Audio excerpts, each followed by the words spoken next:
நடு ரோட்டில் ரத்த வெள்ளத்தில் கிடந்த ஆண் சடலம். கொடூரமாக கிடந்த சடலத்தை பார்த்து கதி கலங்கி போன மக்கள். கொலையாளிகள் குறித்து எந்த துப்பும் கிடைக்காததால் போலீசார் திணறல்.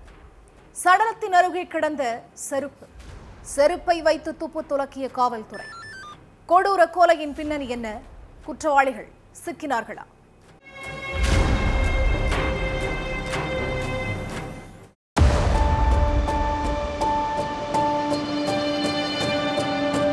காலங்காத்தால ரோட்ல நடந்து போயிட்டு இருந்த ஒருத்தர் ரோட்டோரமா ஒரு சடலம் கிடந்ததை பார்த்து அதிர்ச்சியில உறைஞ்சு போய் நின்னு இருக்காரு. அந்த ரோட்டுல பெருசா ஆள் நடமாட்டம் இல்லாததால அந்த நபருக்கு சடலத்துக்கிட்ட போய் யாரு என்னன்னு பார்க்க பயமா இருந்திருக்கு. உடனே போலீஸுக்கு போன் பண்ணி இன்ஃபார்ம் பண்ண கொஞ்ச நேரத்திலேயே சம்பவ இடத்துக்கு வந்த போலீஸ் ரத்த கோலத்துல கொடூரமா கிடந்த சடலத்தை கைப்பற்றி விசாரணையில இறங்கி இருக்காங்க. விருதுநகர் திருச்சுழி பக்கத்துல உள்ள சென்னிலைக்குடி அப்படிங்கிற ஏரியாவில தான் இந்த சம்பவம் நடந்திருக்கு. சடலமா கிடந்த நபரோட சட்ட பாக்கெட்ல அவரோட செல்போன் இருந்திருக்கு. அதை எடுத்து பார்த்ததுக்கு அப்புறம் தான் அவரு சென்னிலைக்குடியை சேர்ந்த 37 வயதான அசோக் ராஜ்ங்கிறதும் மதுரையில வேலை பார்த்துட்டு இருந்ததும் தெரிய வந்திருக்கு. மருத்துவ பரிசோதனையில அசோக் ராஜோட தலையில கல்ல தூக்கி போட்டு கொன்னது தெரிய வந்துச்சு. அவரை இந்த அளவுக்கு கொடூரமா கொண்டது யாருன்னு கண்டுபிடிக்க போலீஸ் தீவிர புலன் விசாரணையில இறங்குனாங்க. அதிகாலையில 4 மணிக்கு ரோட்ல நடந்து போனவர் தான் சடலம் கிடந்தது ஃபர்ஸ்ட் பார்த்திருக்காரு. அப்போ இந்த கொலை சம்பவம் நடுராத்திரி 12 மணிக்கு மேலதான் நடந்திருக்கும்னு நினைச்ச போலீஸ் சடலம் கிடந்த இடத்திலிருந்து கொஞ்ச தூரத்துல உள்ள சில வீட்டுக்காரங்க கிட்ட விசாரிச்சாங்க. ஆனா அதுல எந்த தகவலும் கிடைக்கல. எந்த துப்பம் கிடைக்காம திணறிக்கிட்டு இருந்த நேரத்துல தான் அசோக் ராஜோட சடலம் கிடந்த இடத்துக்கு பக்கத்துல செருப்பு ஒண்ணு கிடந்திருக்கு. ஆனா அந்த செருப்பை தவிர வேற எந்த தடையுமோ தகவலோ போலீஸுக்கு கிடைக்கல. அதுக்கப்புறம் சடலம் கிடந்த சென்னிலைக்குடி ஏரியாவை சுத்தி இருக்கிற எல்லா சிசிடிவி கேமராக்களையும் ஆய்வு பண்ணாங்க.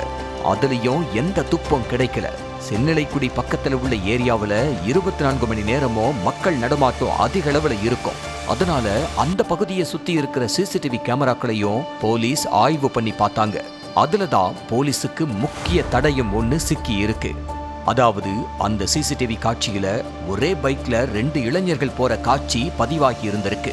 அதுல முக்கியமான விஷயம் என்னன்னா, பைக்ல போன 2 பேர்ல ஒருத்தரோட கால்ல செருப்பு இல்லாம வெறும் காலோட இருந்திருக்காரு.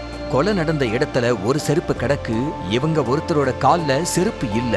அப்போ கண்டிப்பா இந்த கும்பல் தான் கொலையாளிகளா இருக்கணும்னு சந்தேகப்பட்ட போலீஸ் அந்த 2 பேரு போன பைக் நம்பரை ட்ரேஸ் பண்ணாங்க.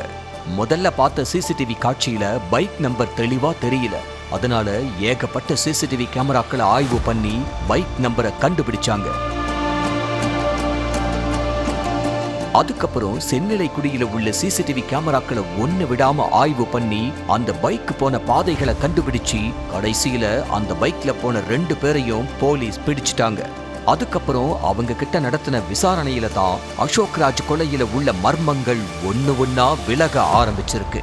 சென்னிலைக்குடிதான் அசோக் ராஜுக்கு சொந்த ஊரு. இவரோட அப்பா அம்மா கடந்த சில வருஷங்களுக்கு முன்னாடி உடல்நலக் குறைவால உயிரிழந்துட்டாங்க.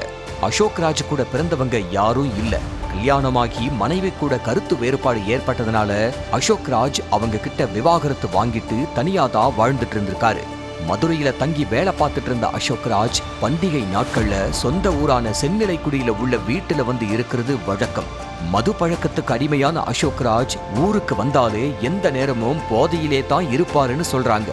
இவருக்கு சென்னிலைக்குடியில பூர்வீக இடம் இருக்கு. இந்த இடம் சம்பந்தமா அசோக் ராஜுக்கும் பெரியப்பா மகன்களான சங்கர், சுந்தரமூர்த்தி கூட அடிக்கடி தகராறு ஏற்பட்டிருந்திருக்கு.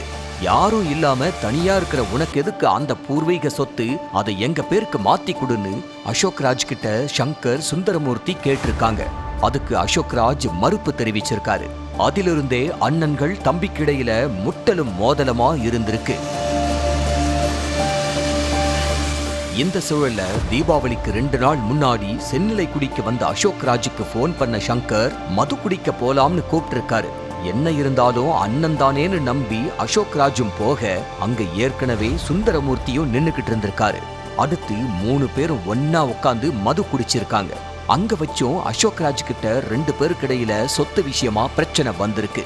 வாக்குவாதம் அதிகமானதுல போதையிலிருந்து அசோக் ராஜ கீழே தள்ளி தலையில கல்ல தூக்கி போட்டிருக்காங்க. அசோக் ராஜோட தலையிலேயே கல்லால பலமா அடிச்சதுல தலையிலிருந்து ரத்தம் கொட்ட அங்கேயே சரிஞ்சு விழுந்து அசோக் ராஜ் இறந்துட்டாரு. உடலை அங்கேயே போட்டுட்டு பைக்கை எடுத்துக்கிட்டு எஸ்கேப் ஆயிட்டாங்க. அதுக்கப்புறம் சங்கர் சுந்தரமூர்த்தியை பிடிச்சு விசாரிச்சதுல மொத்த உண்மையும் வெளியே வந்துச்சு. அடுத்து 2 பேர் மேலையும் மர்டர் கேஸ் ஃபைல் பண்ண போலீஸ் அவங்கள அரெஸ்ட் பண்ணி சிறையில அடைச்சிட்டாங்க.